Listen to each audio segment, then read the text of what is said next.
Hello everyone, this is Jessica coming to you from inside my studio.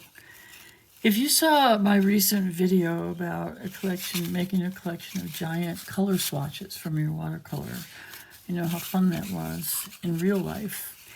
And you might wonder, if you're a Procreate artist, how you could get them onto your iPad.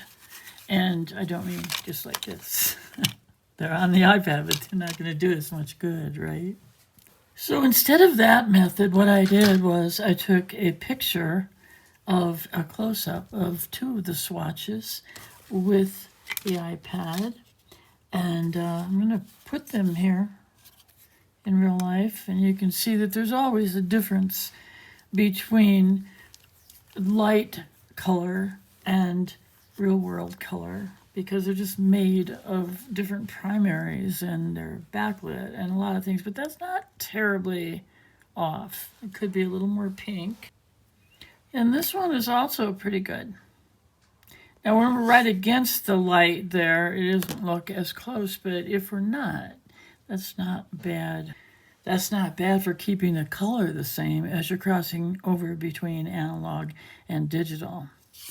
So why would we want to put our swatches into our iPad? Well, the reason would be to be able to use some of the wonderful colors that we have in our real world watercolors on the iPad and Procreate. I now have this cropped photograph in my Photos app. I've worked on the iPad in Procreate for years and years, and I work on it almost every day.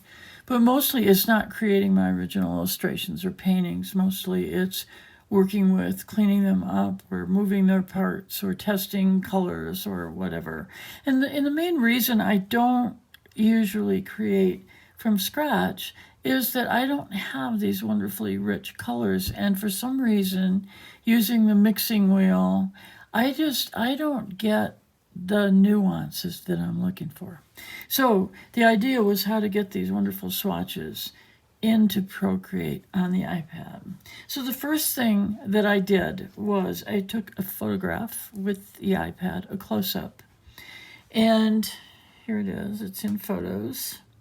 And I went into Edit and Photos, and I cropped in. I've still got the black in the background that I'm not that interested in, but it's okay because it's easy enough to get rid of.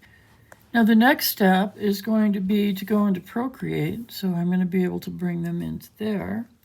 And I don't know what I have opened here, but any new page will do. And in fact, I know that you know how to do this, but in Gallery, you go over and you do the plus sign. And I've got a lot of presets here. You may not have all of these, but I am just going to grab a letter size document for us to play with. So I'm going to show you two ways to bring those colors in and to create a palette of them that we're going to be able to use. And then I'm going to show you a little extra trick at the end of that. But firstly, I'm going to show you the most easy way to get the colors from that photograph into a palette in Procreate is this way. So I'm going to the color wheel area, and this is where most people are spending their time, usually picking their colors, mixing their colors by, swirling this whole business around. But like I said, when I'm using this, I don't get exactly the colors I want. And so some people don't even know that over here at the bottom, if you hit this, it's a different interface. And it allows you to have a palette that looks more like maybe one of your watercolor sets looks. And that's really intuitive to me, so I like it. And up here is another plus sign. And so you can start yourself with a brand new blank palette, which we're going to look at using it that way in a minute. But you have other choices. New from the camera, you can go take a picture and it'll make a palette of those. Or new from a file, or this is the one we're going to use right down here, new from Photos. And now we're going to go to Photos, and we're going to find that picture that we took of the swatches. And the picture itself doesn't even come in but the whole palette does. And I'm not going to say the whole palette. You're missing probably areas of nuance here. But you can see you've got a lot of those blues and the orangey and the pinky and the peachy. And of course, we picked up the darks from the background behind those swatches when we photographed them. So automatically, you have a palette of those colors that you can use to make your art. So that's the easy and automatic way. It's not the fine-tuned way, but there is a fine-tuned way in which you can pick from that photo we took and choose whichever colors you want to bring into a palette. So we're going to go, first of all, and we're going to make ourselves a new blank palette. And now it's just like an empty paint box for watercolor, let's say. And we're going to leave that. We're going to go to our wrench and go to Add and insert a photo. And we're going to bring that photo in that we took of the swatches. And here it is. Okay, and we hit the arrow up here. It'll sit here by itself. And then we can use a color picker to go in here and to get just the things for that palette that we want. And so I want, let's say, I want a dark blue. If you hold your finger and on the screen here, and you're going to get the color picker, and as you move this color picker around, there is an X on it, which you can't see because your finger's hiding it. Wherever the X is, the color of that is showing up in this upper circle here. So I want to find one of the deepest blues that happened in here. And so sometimes you're real careful like that. There we go. And then I'm going to go up and I'm going to add that to my brand new palette. All right, I'm going back and I want a pale blue to go with that. So again, the color picker, and go up into the higher key. Now remember, it's not where the circle is. It's where the X is that you can't see under my finger. But there's a nice light blue. And I go over here and I add this. And I want to go for that orange up there. Let's see. Okay, somewhere it's not as orangey. But you see the possibilities are infinite here. You just have to be real careful how far you move your finger at a time. And so I don't need to go any farther to show you that you're building here a palette of just what you want. So I'm not going to be choosing the blacks and the grays and the tans that you could if you wanted to, and the tans that show up in the watercolor paper texture. I just want to get these blues and these greens that I like, because I'm going to want to paint something that is just like a use, because I'm going to want to do a painting with these colors. I lied. I am going to go back in and get this light and this dark, because they're not as orange. They're more pink. And there we go. There's our darkest, like rose color. And so let's put that in. You see it's different. It's not as orange. Okay. And then I'm going to go into light pink. There we are. And I'm going to add that here. Okay, I'm going to keep those, and we'll be coming back to that later. But this is how you would do a very nuanced palette that had only what you wanted on it. Now, also on the same subject, you could go into an automatically created palette, and you can get rid of the swatches in here. So if I did not want that black, what I would do is I would press and hold on it until I got that little box where I can delete that color from the palette. And you could go through and get rid of, the brown, whatever it is that you really didn't care for. I see, though, and you could also do a comparison this way. So I wanted the lightest blue, and I was trying to do it with a color picker over here. But now on the automatic one, I see that there was a lighter blue. So I'm going to choose that and pop it into here. And I'm going to do a quick comparison of whether I have a deeper and it looks like I do a deeper version of the red. I also see a little deeper version of the red, and I'll add that up here too. I accidentally got an extra blue that I didn't want, so I get rid of that. And now that's blank, and so there we are. Okay, now you can, if you don't want to do this all at once, you can keep this around as its own layer and turn it off, and it will be there for you to go and reference. And I'll show you that. Here we are, and this is the layer that the color swatch is on, that we've been picking from. We can have a new layer to do our artwork on just by hitting the plus here. And we can turn off the visibility of the swatches. But they're there. So we're working on this level and we're making whatever it is we're making. We can always turn that visibility back on and use a color picker to grab something else from here. Okay, now I said there would be a third trick. And so I'm going to turn this off to make things not confusing, I hope.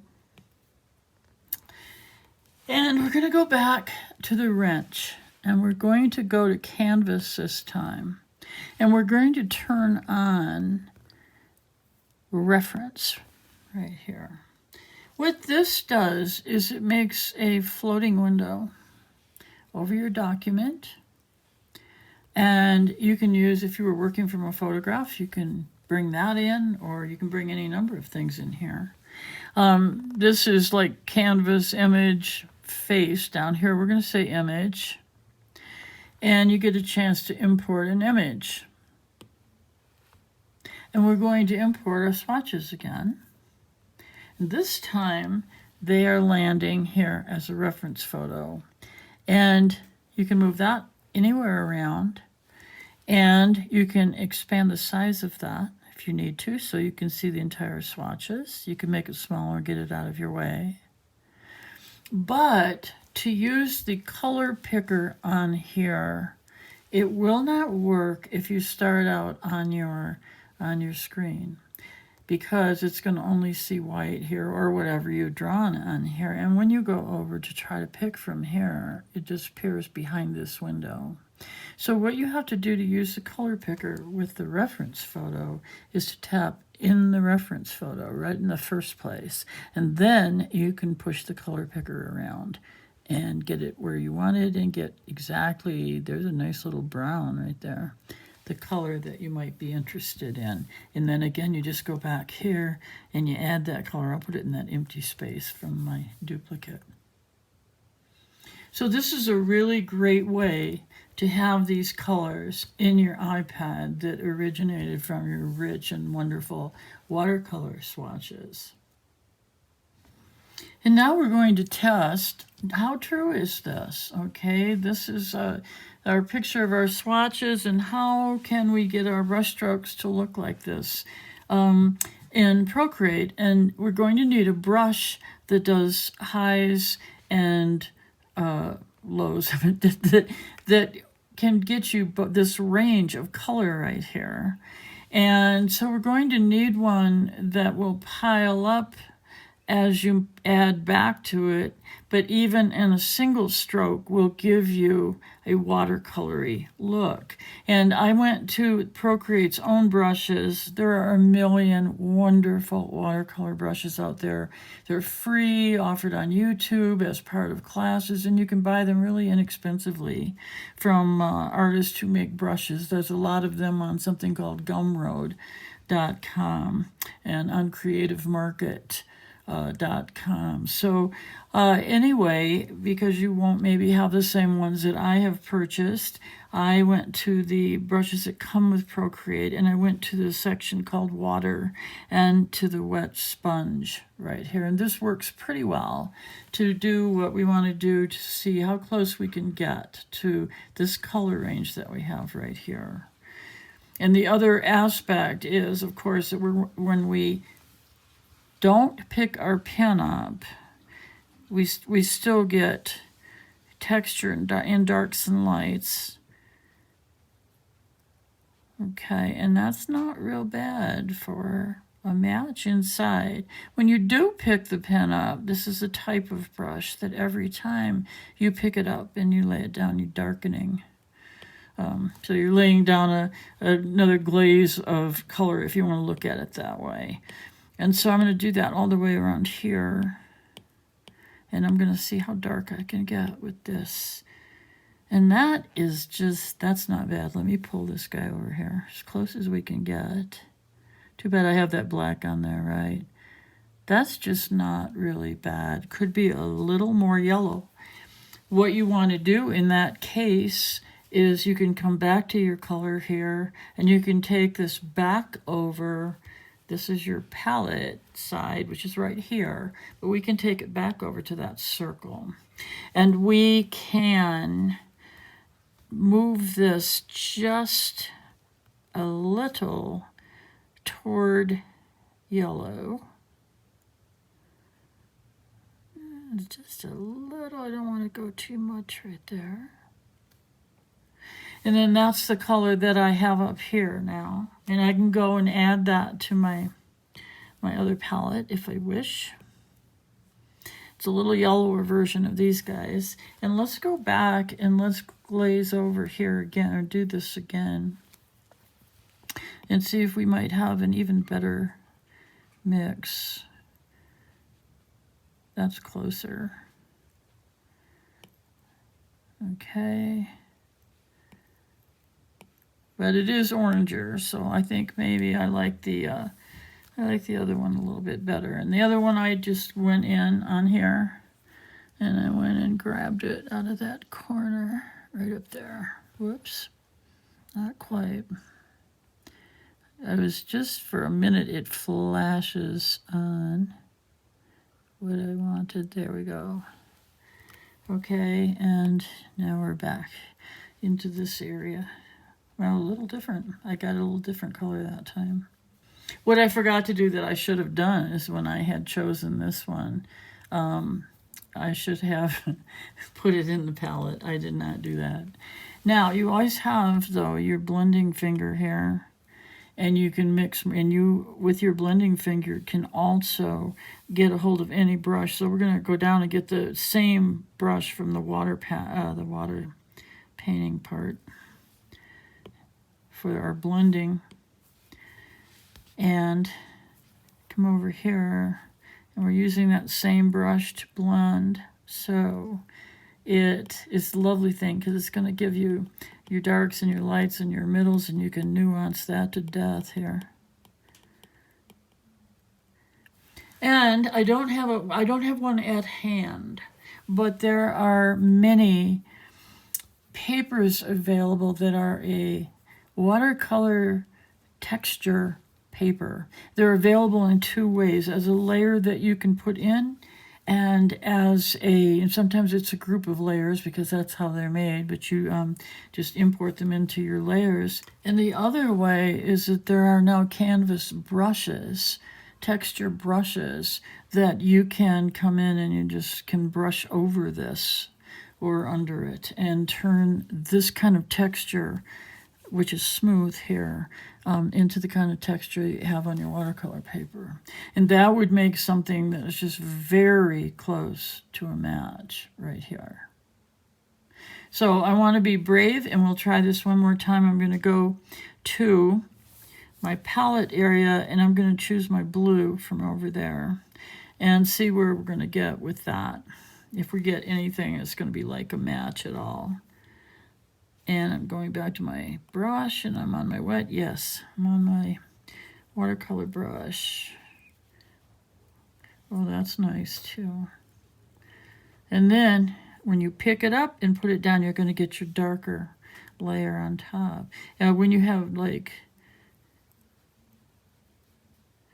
any overlay on this, it's going to deepen what was happening. Even though the first go around you had lights and darks, this is going to give you your real darks around the edge. Now I'm going to go get my blending finger again, which has, remember, that same brush.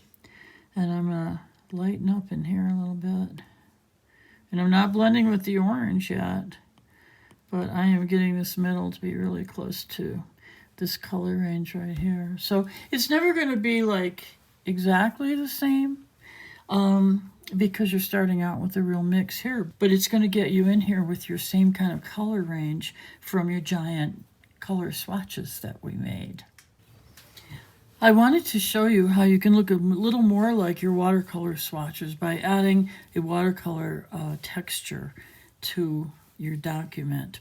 And basically, this wasn't a brush. This is a watercolor sheet, and it's called Cold Pressed Arctic, and it's actually offered free. And I will put that link underneath the video, and so that you can go and download. They have many canvas textures. They have a cream-colored watercolor, and for some reason they're free because somebody's really great. I'll show you first what it does to your plain smooth brush strokes with your watercolor here. So you see that texture is now here, just like it is here. All right, and I'm going to turn it off and on to show you the difference. I'm going to layers, and I'm going to turn off my paper layer. And you can see the difference. See the smoothness here now? And this brush itself has some texture, but when you turn this back on, it is really like a watercolor texture. The other thing that I did was I went to my layer that had my paint swatches on it, and I changed the blend mode. And you don't have to understand why this works or anything else, but it's usually on normal, which is right here, which was fine. But a multiply mode darkens everything on the top layer that is darker than something on the layer under it. That's all you have to know, because watch what happens here when we change from normal to multiply. And so you can do other stuff on the way. These are all blend modes, and look at that, a color burn just washes that right out. All of these are different effects that are complicated to understand, but they're not complicated to use. And so you could go to any of these that makes it look right to you. But isn't that magical? We've all of a sudden become, had our work on watercolor paper, and now we're getting really, really close to a match here. I'm going to go a little bit smaller.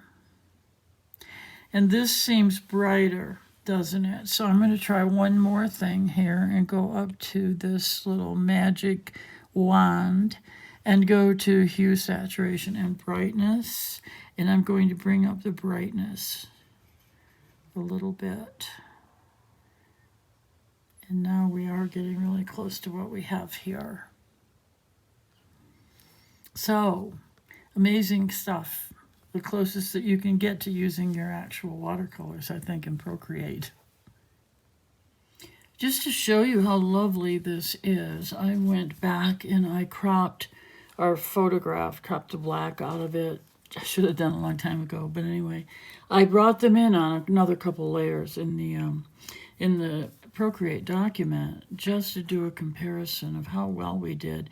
And this is kind of amazing to me because we were not tweaking. I wasn't taking that time. But these adjustments toward more or less yellow or a little colder red, all of this can be done in the color mixer. And those of you who work with Procreate know how much can be done there. But you're already such a close match. Look at between there and there. It's wonderful. And then over here, look, you can barely see the line between the light blue and the dark blue there. So that did really well. And then how is it going to be in the end in real life? So what I did was I did a little print, and I'm going to bring it. I didn't print large enough. I have no idea why. I'm going to bring you real close. So now this is no longer in Procreate. This is a print of the swatches and your digital match to your swatches. And I think it's pretty amazing. I really do. So this really is a way that you can get in with watercolor brushes in Procreate, and you can really replicate close examples of what you're doing in real life. And these are the same two swatches. Now, is that different? Yes, it's different, but this is paper and pigment. This is the color of light. So these translated to the color of light look like that, and so does this. And in printing, you can always, if you needed to darken your, to color correct, when you output your Procreate, this was printed right out of Procreate, but you can output to a TIFF file, and you can use any photo editor to do deepen and darken and desaturate and resaturate and so on, and you could get it with some desaturation, you could get back to a little deader version here. But anyway, I'm pretty impressed with all these magic tools we have, and now we can use our real world tools right along with them.